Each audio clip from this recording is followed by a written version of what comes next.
Do I like this bike? Bloody right I do. Well,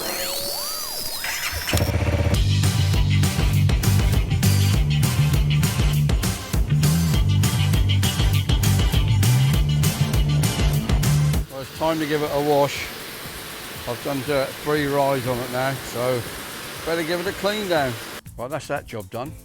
Now before I put it away, I shall ride around the block, dry the brakes out, get the water out. So before I put it away, I shall spray shitloads of silicone lubricant. Look, this stuff here, you can get it from Halfords. It ain't very dear, look, cheap as chips.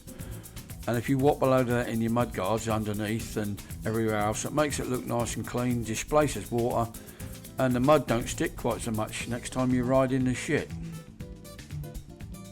And don't wash your bike unless you really need to do it, especially with a pressure washer. Don't blow shit into the bearings and the headstock and then put it away. No, that's not good. So save the washing for when you've had a really muddy session. Now an O-ring or an X-ring chain doesn't really need any lubrication, but the rollers do. So I tend to oil my chain, always have done. So I did email DID after everyone's moaning about it. So they said definitely oil your chain. So if you spray it on the inside of your chain like this, just on the rollers, it will throw itself through as you ride it. And then I just top it off with a bit of waterproof grease, and it seems to last okay all day. So this chain has done about 3,500 miles now, which is not bad for a dirt bike, and it's the cheap one. The first one is always a cheap one. So I've only adjusted it once, it's still looking good, you know, so it must work. You've probably noticed I've not got a sprocket cover on here, but I like to know what's going on underneath here so you can start to see when your teeth are hooking. But one thing you do need to do, if you don't put that cover on, there's a plate which goes all the way around like so, and that stops the chain from throwing off. So if you take that out of your chain, plastic chain cover, that will, if you throw a chain, that will save the casings, because that plastic's doing nothing except hiding up your sprockets.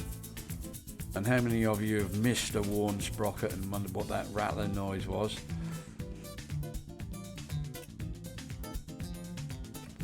So the bike is pretty much where I want it now. When I first got it, the rear shock was naff, as you've probably seen from one of my previous videos.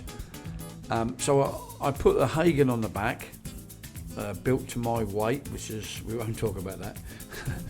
And it was brilliant, absolutely brilliant. Even the front was a lot better because it was not pitching over onto the front all the time. But I said I wasn't certain about the front, so I have recently changed the front. I put a K-Tech in there, set for my weight again. I think it's a little bit better than the Hyper Pro. I'm not sure when I bought the Hyper Pro whether I could choose what weight it was, but I can't remember. I'm old and stupid, so I can't remember that far back. But the bike is pretty much perfect now. That's pretty much where I want it. It came with a sump guard when I bought it. It came with a towel tidy. It's pretty much perfect now. I don't think I'll do anything else. The gearing's good. You don't need to lower that. I cut about an inch or so out the exhaust, which gives it a great note. I can hear myself in company a bit better now. I won't be putting any fancy brake levers on because they tend to break, where this one will bend. It'll bend right round, but then you can bend it back again. But I have just put a cable on there, so see if I can slow that process down a bit. And you should all know by now not to have your levers too tight, so if they take a hit, they'll move rather than snap. So I like to have a bar in, so if the bike does go over, that's the first thing what hits the ground. The number plate on the towel tie is a little bit small. This one came with the bike as well, so I hang that on my backpack. I've spent about £400 on it with a shock and a front spring. Yeah, what was it, £325 for the rear shock, £62 was it for the front, you know, so I was getting on for 400 quid, and that's about all I spent. I should probably change the oil in between the Honda services 2 or 3 times because it's the cheapest part in the engine. But I shall only have the Honda warranty services while I have to, i.e. to keep up the warranty. So So this 300 for me is brilliant. It does everything I need.